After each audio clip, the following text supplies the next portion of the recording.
नमस्कार साथियों, स्वागत है आप सभी साथियों का मेरे यूट्यूब चैनल पर। मैं विपिन जायसवाल। कैसे हैं आप सब लोग? आशा करते हैं आप सब लोग स्वस्थ होंगे, मस्त होंगे। तो प्राचीन भारत के इतिहास के क्रम की क्लासेस चल रही हैं।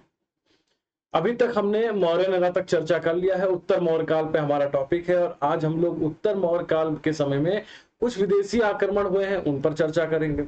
अभी तक जो हमने देखा है वो प्रागैतिहासिक काल, इंडस वैली सिविलाइजेशन, वैदिक काल में, पूर्व वैदिक काल, उत्तर वैदिक काल, साथ ही साथ महाजनपद काल, मगध का उत्कर्ष, साथ ही साथ कुछ धार्मिक क्रांतियां हुई हैं जिसमें बुद्धिज्म, जैनिज्म, भागवत धर्म, शैव धर्म, साथ ही साथ कुछ और पंथों का उदय हुआ है, कुछ अन्य संप्रदायों का उदय हुआ है। अभी तक हम इन पर चर्चा कर चुके हैं। फिर हम मौर्यन एरा पे एंटर किया और मौर्यन एरा से अब हम लोग उत्तर मौर्य काल की तरफ बढ़ चुके हैं। और आज की क्लास बहुत इंपॉर्टेंट होने वाली है क्योंकि इस क्लास से क्वेश्चन आपको मिलते हैं एग्जाम में।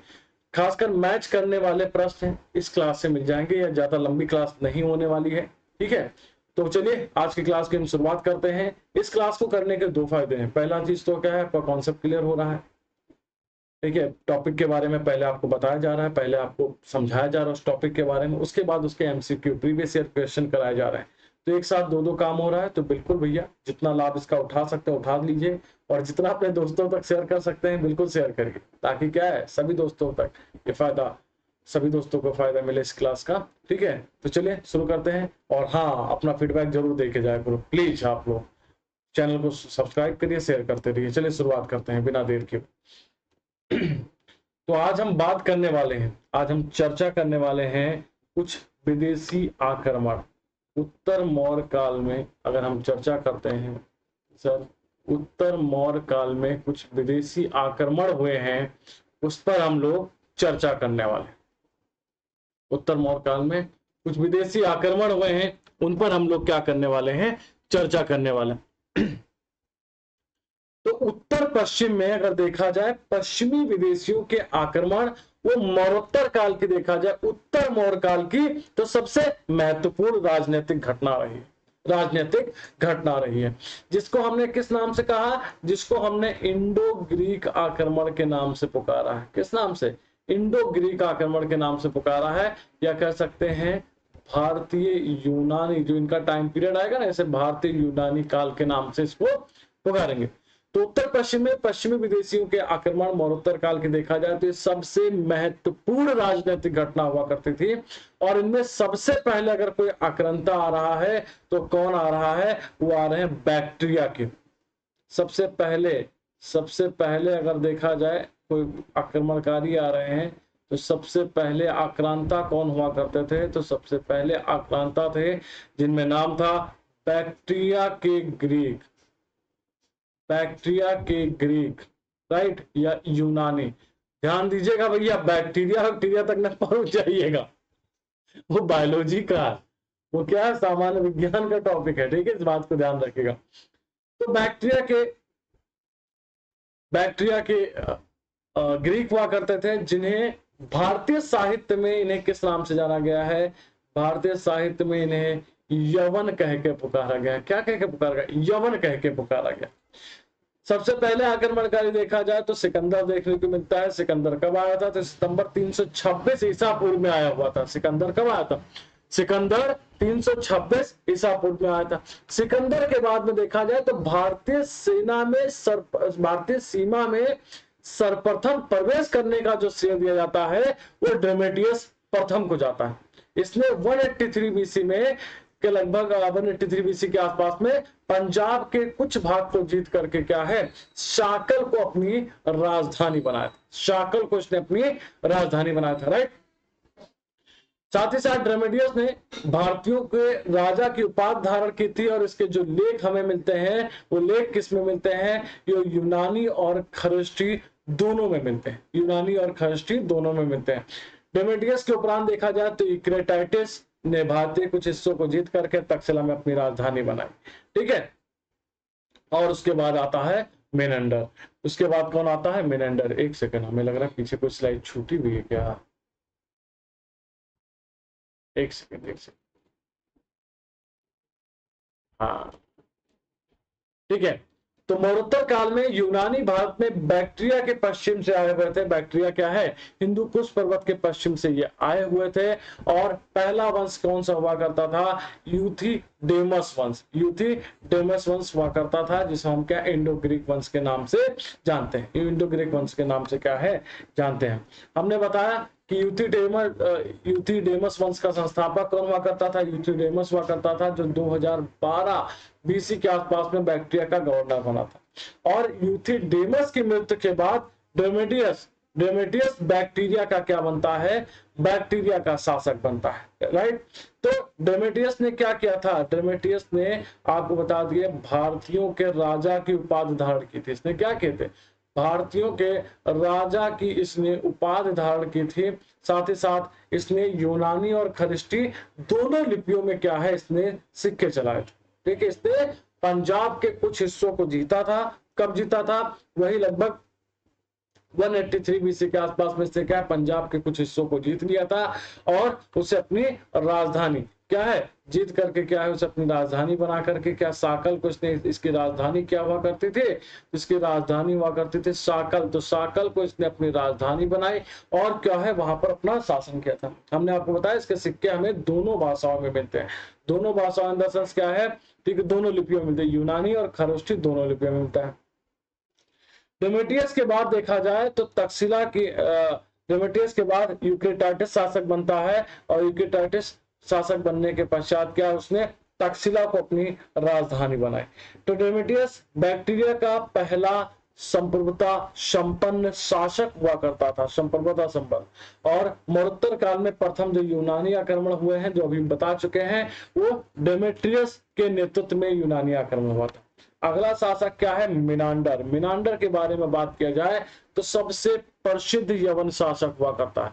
सबसे प्रसिद्ध यवन शासक हुआ करता है मिनांडर। इसका टाइम पीरियड 160 से लेकर 120 बीसी तक का, मतलब 160 ईसा पूर्व से लेकर के 120 ईसा पूर्व तक का जो शासन था वो किसका हुआ करता था? मिनांडर का हुआ करता था। हमने आपको बताया ना सबसे प्रसिद्ध यवन शासक हुआ करता। उसने भारत में यूनानी सत्ता के अस्थायित्व प्रदान किया था। यूनानी सत्ता को क्या है? अस्थायित्व प्रदान किया था। साथ ही साथ मिनांडर की जो चर्चा होती है, मिनांडर को नागसेन ने बौद्ध धर्म में दीक्षित किया था। ठीक है, ये डेमेट्रियस का सेनापति और दामाद हुआ करता था। और बौद्ध ग्रंथ मिलित पन्हों से ज्ञात होता कि मिनांडर की राजधानी क्या हुआ करते थे?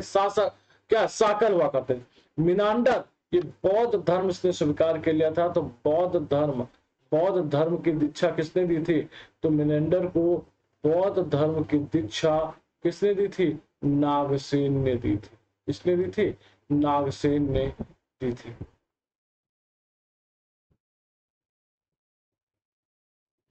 ठीक है, मिनेंडर का जो क्वेश्चन पूछा, कई बार क्वेश्चन पूछा जाता है कि मिनेंडर का किससे वाद विवाद हुआ था? वाद विवाद हुआ था तो बौद्ध भिक्षु हुआ करते थे नागसेन से बौद्ध धर्म को लेकर के क्या हुआ था? बौद्ध भिक्षु नागसेन से बौद्ध धर्म या कह सकते हैं कुछ दार्शनिक वार्तालाप हुआ था। और उसके बाद मिनांडर ने बौद्ध धर्म को स्वीकार कर लिया था। उसके बाद मिनांडर ने क्या किया था? बौद्ध धर्म को स्वीकार कर लिया था। मिलिंद पन्हों में किसका आप क्वेश्चन पूछा था कि सर मिलिंद पन्हों में क्या क्या मेंशन है? तो मिलिंद पन्हों में नागसेन और मिनांडर के बीच में जो दार्शनिक वार्तालाप है उसका मेंशन किया गया, उसका उल्लेख किया गया है, उसका कलेक्शन किया गया, कह सकते हैं उसका संकलन किया गया।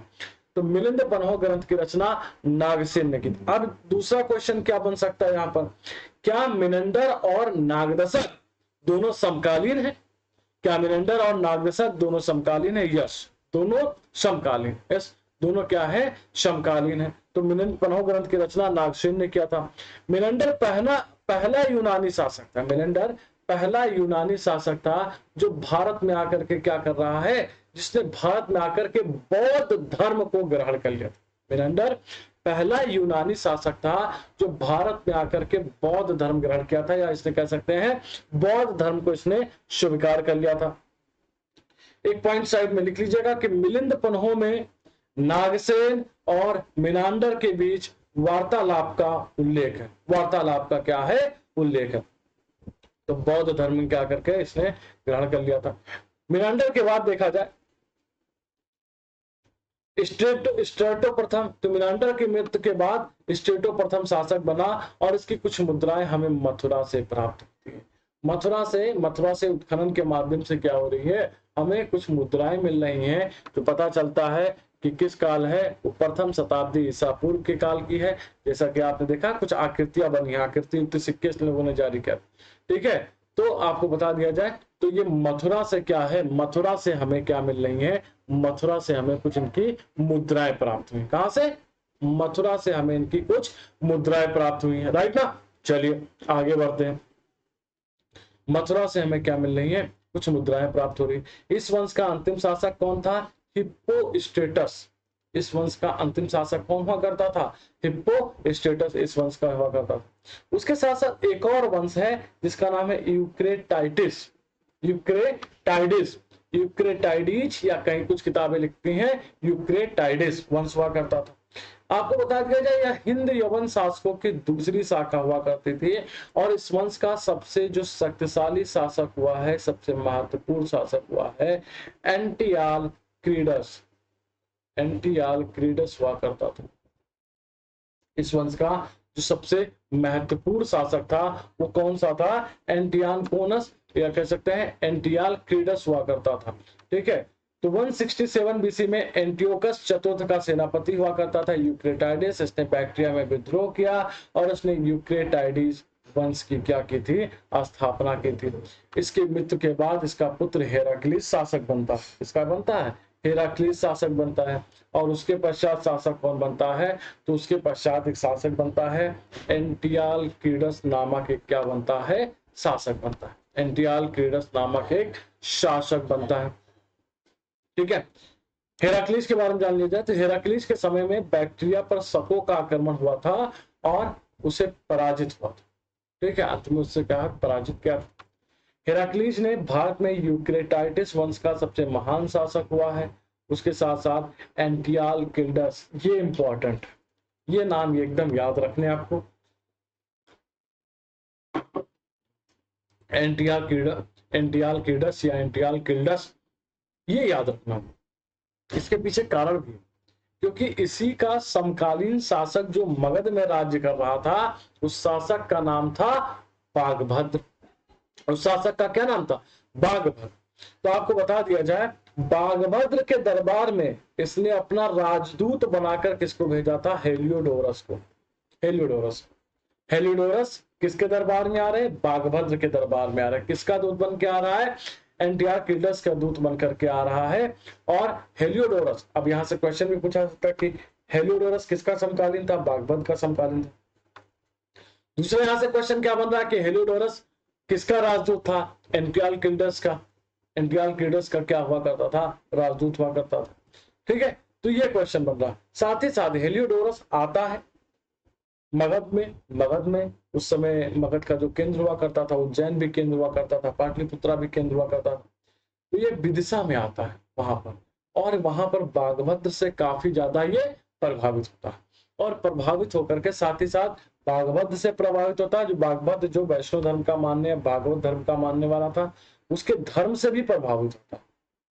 उससे क्या होता, उसके धर्म से भी प्रभावित होता है और वो उसके इतना प्रभाव में आता है कि वो भागवत धर्म का अनुयायी, वो भागवत धर्म या कह सकते हैं वैष्णव धर्म को क्या कर लेता है, अपना लेता है।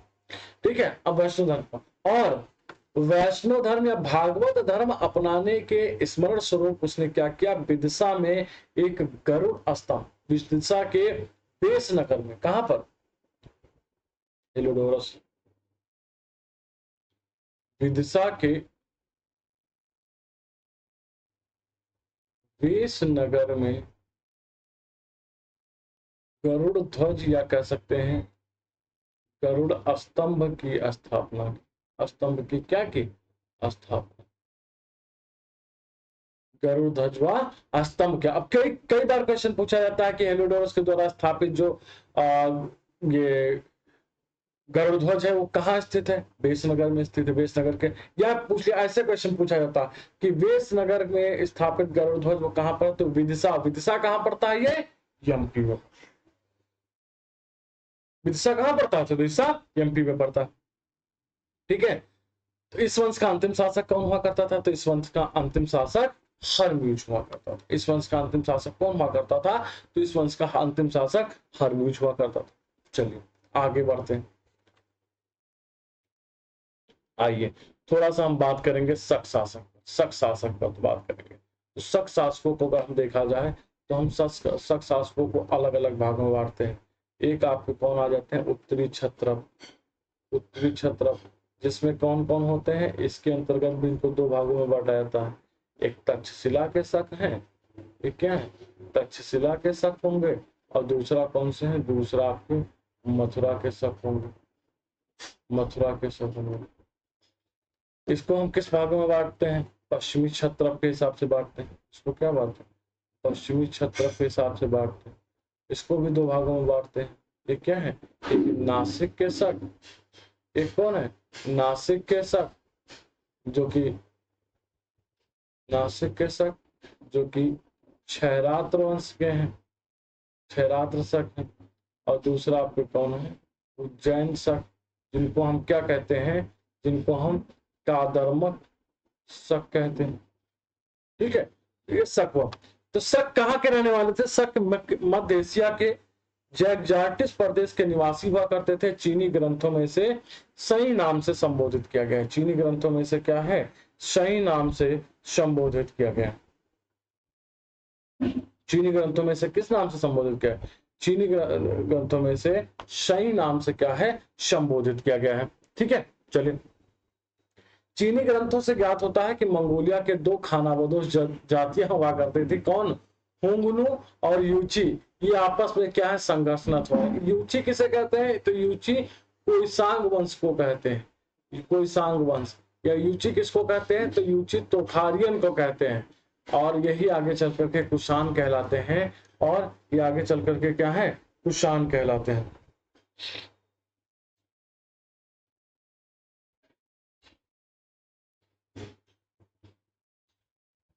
राइट, यही आगे चल करके क्या कहलाते हैं? कुषाण कहलाते हैं।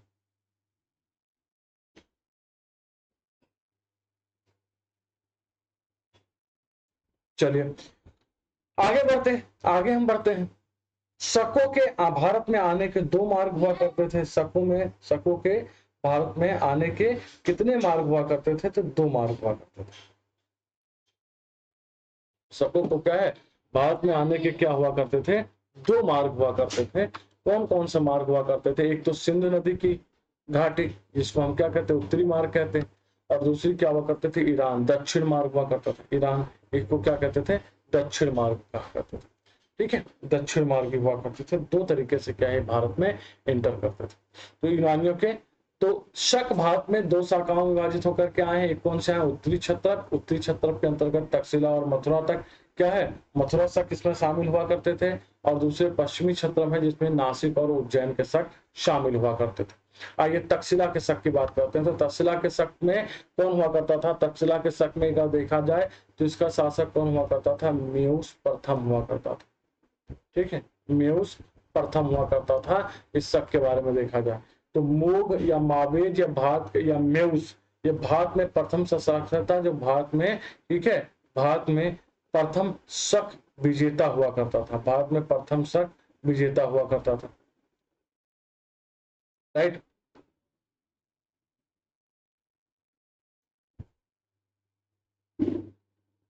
इसी इसका एक अभिलेख मिलता है जिसको मोग अभिलेख या म्यूस अभिलेख के नाम से जाना जाता है। तो पता चलता है मोग राजा ने मोग संवत का प्रचलन किया था। मोग राजा ने म्यूस या मोग संवत का प्रचलन किया था।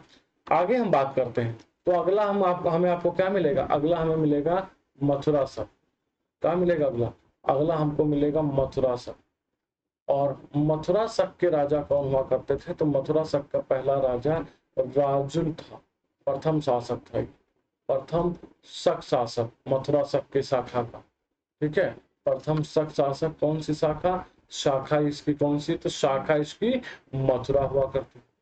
ठीक है, मथुरा के शकों को मालवा के विक्रमादित्य ने क्या दिया था? खदेड़ दिया था। आपको बता दिया जाए, खदेड़ दिया था। और इसी उपलक्ष्य में विक्रमादित्य ने विक्रम संवत चलाया था। तो मथुरा के शकों को मालवा के शासक विक्रमादित्य ने खदेड़ दिया था। इसी उपलक्ष्य में विक्रमादित्य ने विक्रम संवत चलवाया। विक्रम संवत इसने क्या है, चलवाया। ठीक है, विक्रम संवत कब चलाया गया, कमेंट सेक्शन में बताइए, कमेंट सेक्शन में बताइए, बाकी हम बता दें। विक्रम संवत कब चलाया गया, कमेंट सेक्शन में जरूर बताइए, बाकी तो हम इसके बारे में आपको अपडेट दे ही रहे, बाकी हम आपको इसको बता ही रहे हैं। ठीक है, लेकिन पहले बताइए कि सर विक्रम संवत कब चलाया गया। राइट, चलिए आगे हम बात करते हैं। ठीक है, पश्चिमी शक के बारे में। तो पश्चिमी शक की दो शाखाएं हुआ करती थी, पश्चिमी शक की भी दो शाखाएं हुआ करती थी। पहला था क्षयरात वंश। क्षयरात वंश का संस्थापक कौन हुआ करता था, तो भूमक हुआ करता था। और इसलिए किसकी मुद्राएं, क्या केवल मुद्राएं प्राप्त हुई। इस वंश का सबसे महानतम शासक, ठीक है, महानतम शासक अगर देखा जाए, या कह सकते हैं सबसे प्रतापी राजा, सबसे प्रतापी राजा की बात की जाए तो सबसे प्रतापी राजा कौन हुआ करता था, नहपान इसी वंश का शासक हुआ करता था। इसी नहपान को मार करके गौतमीपुत्र सातकर्णी ने जोगलथंबी स्थित उसके खजाने पर अधिकार कर लिया था। नहपान की जो राजधानी हुआ करती थी वो मिन्न नगर हुआ करती थी, मिन्न नगर हुआ करते थे। तो क्षयरात वंश का जो फैलाव था वो गुजरात, मालवा, महाराष्ट्र, उसके साथ साथ सिंध में स्थित हुआ करता था। नहपान के बारे में बताया कि नहपान इस वंश का सबसे महानतम शासक था और इसकी मुद्राओं में से महाक्षत्रप की उपाधि मिलती। किसकी, महाक्षत्रप की उपाधि मिलती। ठीक है, पेरिप्लस ऑफ द एथेंस सी में नहपान को यूनानी भाषा में क्या कहा गया, मेम्बेरस, मेम्बेरस के नाम से जाना गया। इसे किस नाम से जाना गया है, इसे मेम्बेरस के नाम से क्या है, जाना गया है। यूनानी स्रोतों के अनुसार नहपान की राजधानी मिन्न नगर या कह सकते हैं नासिक। अब यहाँ पे एक और क्वेश्चन बन सकता है कि सर नासिक का पुराना नाम क्या हुआ करता था। नासिक का नाम पुराना नाम मिन्न नगर, नासिक का पुराना नाम क्या हुआ करता था, मिन्न नगर हुआ करता था। नेपाल भारत का प्रथम राजा था जिसके सिक्कों पर 3 लिपियों में लेख प्राप्त होते हैं, ब्राह्मी, खरोष्टी और यूनानी। यूनानी, ठीक है, सिक्कों की बात हो रही है, शिलालेखों की बात यहाँ पर नहीं हो रही, यहाँ पर सिक्कों की बात हो रही है। किसमें, सिक्कों की बात हो रही। चलिए अगला वंश आपका आ जाएगा कादरमक वंश। ये भी क्या था, ये भी दूसरी शाखा हुआ करती थी। पश्चिमी शक की क्या हुआ करती थी, ये पश्चिमी शक की ये दूसरी शाखा हुआ करती थी, जिसमें हम क्या है उसको, इनको किस नाम से जानते हैं, इनको हम उज्जैन के शासक के नाम से जानते हैं। कादरमक को हम किस नाम से जानते हैं, इसको हम उज्जैन के शासक के नाम से जानते हैं। उज्जैन के शक हुआ करते।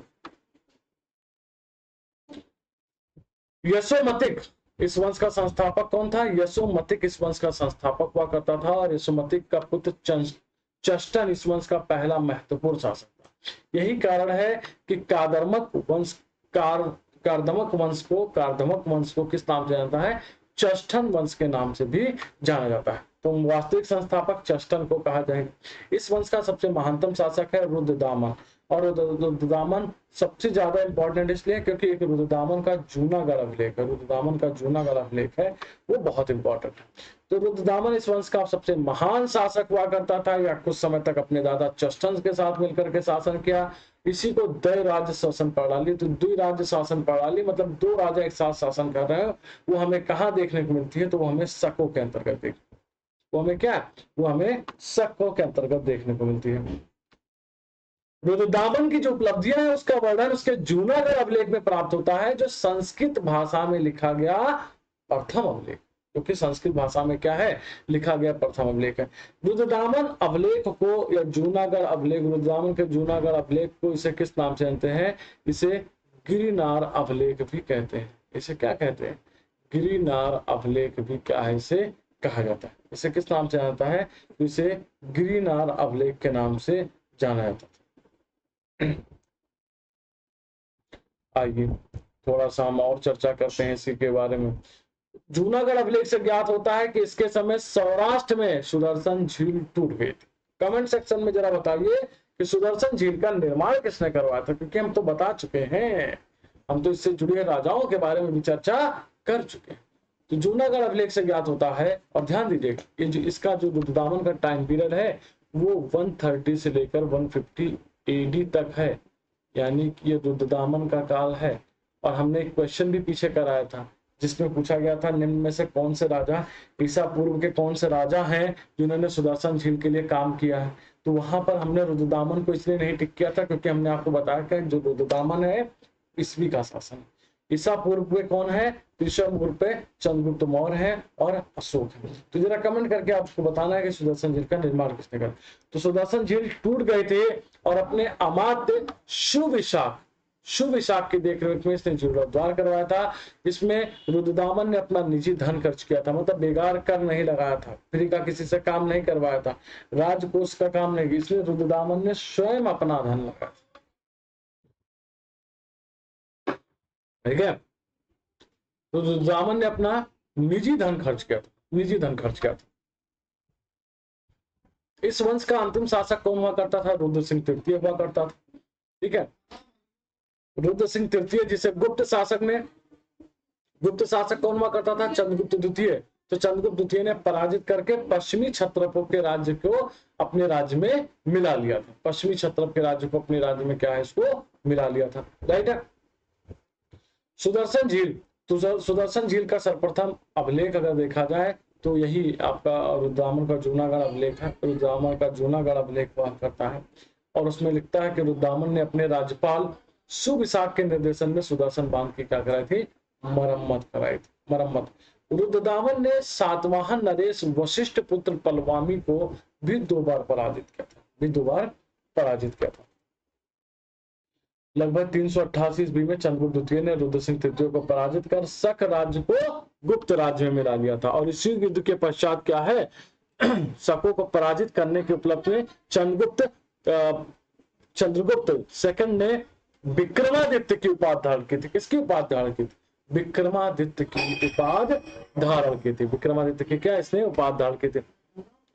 आइए अब चलते हैं, कुछ क्वेश्चन करते हैं, फिर इसके बाद एक और वंश होगा जिसके उत्तर मौर्य काल में जो सबसे इंपॉर्टेंट है, जिसका नाम होगा कुषाण वंश। हम कुषाण वंश पर भी क्या करेंगे, चर्चा करेंगे। तो अगला पहला क्वेश्चन है, who introduce the coin bearing the figures in India at first? आकृति युक्त सिक्कों का प्रचलन भारत में सर्वप्रथम किसने किया? शकों ने, पार्थियनों ने, कुषाणों ने, हिंदियों ने। आपको बताना है इनमें से सही जवाब। अभी हम बता भी चुके हैं थोड़ी देर पहले हम आप लोगों को बता भी चुके हैं कि आकृति युक्त सिक्के का संचालन क्या है, प्रचलन कौन करता है। आपको इनमें से बताना है इनमें से सही जवाब। चलिए फटाफट जवाब दीजिए।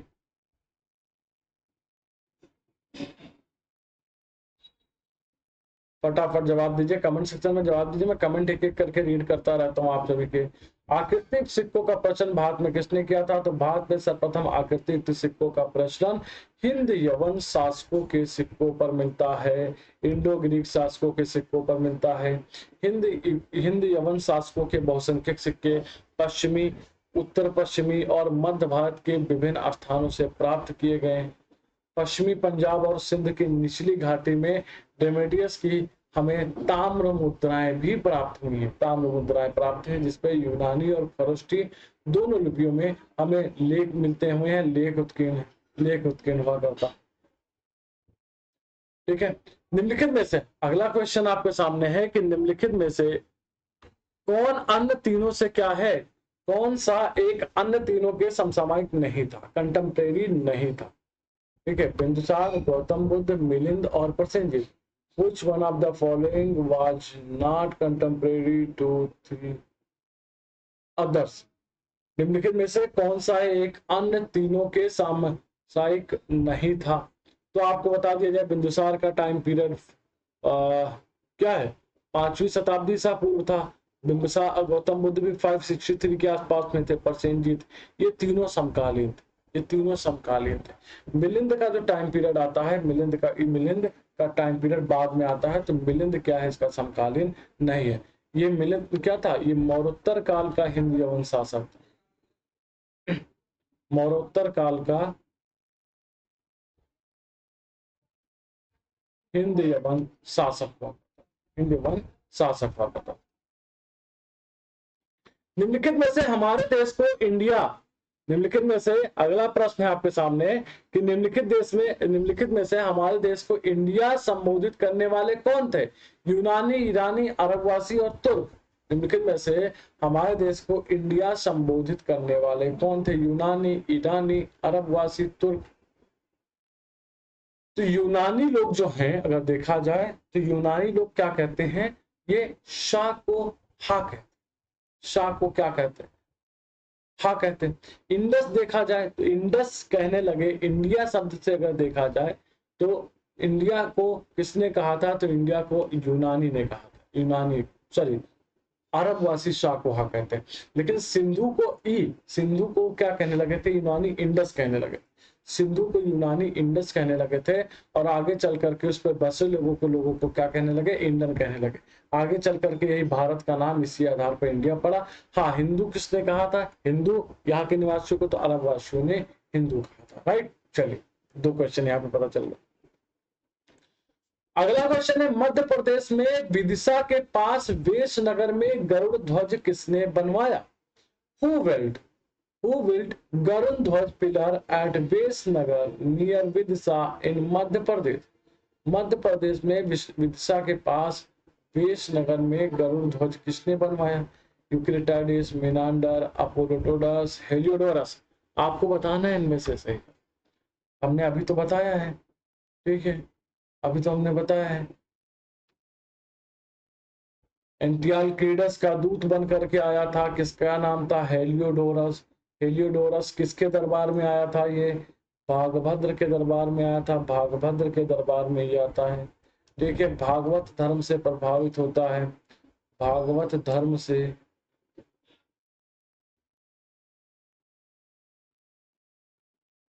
प्रभावित होता है। और इसने क्या किया, इसने भागवत धर्म को अपना लिया था और उसी की स्मृति में इसने वेश नगर में गरुड़ ध्वज स्तंभ का निर्माण करवाया था, गरुड़ ध्वज स्तंभ का निर्माण करवाया था। काव्य शैली का प्राचीनतम, अगला प्रश्न आपके सामने है कि सर काव्य शैली का प्राचीनतम नमूना किसके लेख में मिलता है? काठियावाड़ के रुद्रदामन के लेख में, अशोक के, राजेंद्र प्रथम के, उपरोक्त में से कोई नहीं।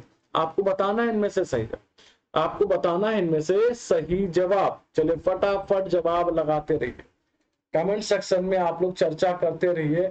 The ancient most example of inscription in poetry style is found in whose edict? काव्य शैली का प्राचीनतम नमूना किसके अभिलेख से प्राप्त होता है? चलिए फटाफट जवाब दीजिए, किसके अभिलेख से? तो हमने अभी आपको बताया ना कि रुद्रदामन का जूनागढ़ अभिलेख बहुत महत्वपूर्ण है। रुद्रदामन का जूनागढ़ अभिलेख अपनी शैली की रोचकता, भाव परवरता और हृदय वर्जन के लिए प्रसिद्ध है। यह एक छोटा सा गद्य काव्य है, चंपू शैली है, विशुद्ध संस्कृत भाषा में लिखा हुआ है और उसका लेख प्राचीनतम अभिलेख माना जाता है। ये गिरनार जिले के शक संवत में कह सकते हैं 72 शक संवत 72 में उत्कीर्ण है। 72 में अगर हम शक संवत को देखेंगे तो 150 हो जाएगा, उसमें 78 मिला दीजिए तो 150 ईस्वी में क्या है, इसका उत्कीर्ण किया गया था। रुद्रदामन ने रुद्रदामक नामक सिक्का भी चलाया था, ठीक है। तो इसमें सही जवाब क्या हो जाएगा, काठियावाड़ का रुद्रदामन, इसका क्या हो जाएगा, पूरी तरीके से सही हो जाएगा। क्या सही जवाब हो जाएगा, काठियावाड़ का रुद्रदामन इसका सही जवाब, काठियावाड़ का रुद्रदामन इसका सही जवाब। पश्चिमी भारत के अभिलेखों में प्राप्त रुद्रदामक शब्द का क्या अभिप्राय है? What is meant by the term रुद्रदामक found in inscription of Western India? पश्चिमी भारत के अभिलेखों में प्राप्त रुद्रदामक शब्द का क्या अभिप्राय है? एक शक राजा द्वारा चिराया गया सिक्का, रुद्रदामन द्वारा निर्मित तड़ाक, रुद्राक्ष मानकों की माला, एक शिव मंदिर। पश्चिमी भारत के अभिलेखों में प्राप्त रुद्रदामक शब्द का क्या होता है? रुद्रदामक शब्द का तो अभी तो हमने बताया था, एक शक शासक द्वारा चलाया गया सिक्का। और शक शासक कौन था? वो शक शासक हुआ करता था कौन? रुद्रदामन। रुद्रदामन सिक्का चलाया रुद्रदामन ने। क्या चलाया? सिक्का चलाया, जिसको हम रुद्रदामक के नाम से भी जानते हैं। जिसको हम रुद्रदामक के नाम से जानते हैं। भारत में तिथियुक्त सिक्कों को चलाने का या सिक्कों को प्रारंभ किसने किया था? रुद्रदामन ने, रुद्रसिंह ने, रुद्रसिंह प्रथम ने और अस्कंदगुप्त ने। आपको बताना है इनमें से सही जवाब। चलिए कमेंट सेक्शन में आप लोग प्लीज जवाब देते रहिए। कमेंट सेक्शन में आप लोग प्लीज जवाब देते रहिए कि सर भारत में तिथियुक्त सिक्कों को चलाने का श्रेय किसे दिया जाता है? सिक्का किसने प्रारंभ किया था? तिथियुक्त सिक्का किसने प्रारंभ किया था? रुद्रदामन, रुद्रसेन प्रथम, अस्कंदगुप्त। आपको बताना who started the dated coin in India. तो भारत में सर्वप्रथम अगर बात करते हैं तो भारत में सर्वप्रथम तिथि युक्त मुद्राएं जारी करने का श्रेय है वो किसको है? वो जीवदामन को। ठीक है, जीवदामन। और जीवदामन सबसे पहले सर्वप्रथम तिथि युक्त सिक्का। ठीक है, सिक्का चलाने या कह सकते हैं जारी करने का श्रेय। जारी करने का श्रेय किसको है? तो जीवदामन को है। जीवदामन के बाद रुद्र सिंह प्रथम थे जिन्होंने तिथि युक्त सिक्का चलाया था। रुद्र सिंह प्रथम हुआ करते थे रुद्रदामन के बाद, जीवदामन के बाद, जिसने क्या किया था? तिथि युक्त सिक्का चलाया था। भारत में सर्वप्रथम संस्कृत लेख युक्त सिक्के शक शासक रुद्रदामन ने चलाया था। संस्कृत से सिक्के चलाया था। और त्रिभाषिक लेख युक्त मुद्राओं का प्रचलन नहपान ने किया था, जो हम आपको बता चुके हैं। बता चुके हैं। बिना बेगार के किसने सुदर्शन झील का जीर्णोद्धार करवाया? आपको बताना है इनमें से सही जवाब। बिना बेगार के किसने सुदर्शन झील का जीर्णोद्धार कराया? चंद्रगुप्त मौर्य ने, बिंदुसार ने, अशोक ने, रुद्रदामन। आपको बताना है इनमें से सही जवाब। बिना बेगार के किसने सुदर्शन झील का जीर्णोद्धार करवाया?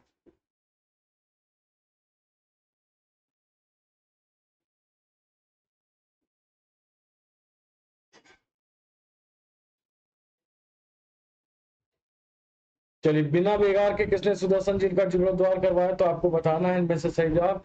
तो आपको बता दिया रुद्रदामन प्रथम ने बिना कर लगाए सुदर्शन झील का जीर्णोद्धार कराया था। और उसने इस उद्देश्य की पूर्ति करने के लिए निजी धन खर्चा किया था। निजी धन लेकर के एक उत्कृष्ट उदाहरण कह सकते हैं, एक उत्कृष्ट उदाहरण पेश किया था और एक उत्कृष्ट शासक के कर्तव्यों का उसने निर्वाहन भी किया था। सुदर्शन झील का निर्माण चंद्रगुप्त के मंत्री या चंद्रगुप्त मौर्य के समय में हुआ था। उसके मंत्री पुष्यगुप्त ने करवाया था।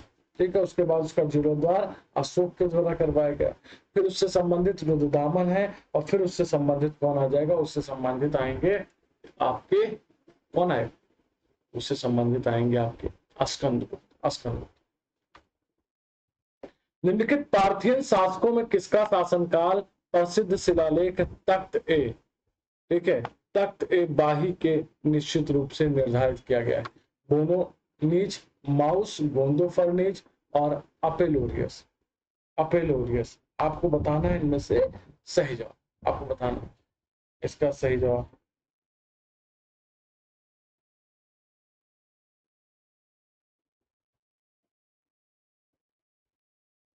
ठीक है, तो गोंदो फर्नेस ये पहले वंश का सर्वाधिक शक्तिशाली राजा हुआ है गोंदो फर्नेस। और उसके शासनकाल का एक अभिलेख है जिसके तख्त बाही के नाम से जाना जाता है। कहां पर स्थित है? पेशावर जिले में स्थित। ठीक है, इस पर तिथि 103 अंकित हुआ करती है। ठीक है, यदि इसे एक विक्रम संवत अपनाया जाए, विक्रम संवत मान लिया जाए, तो इसका निष्कर्ष देता है कि लगभग 46 एडी के आसपास में यह शासन कर रहा था।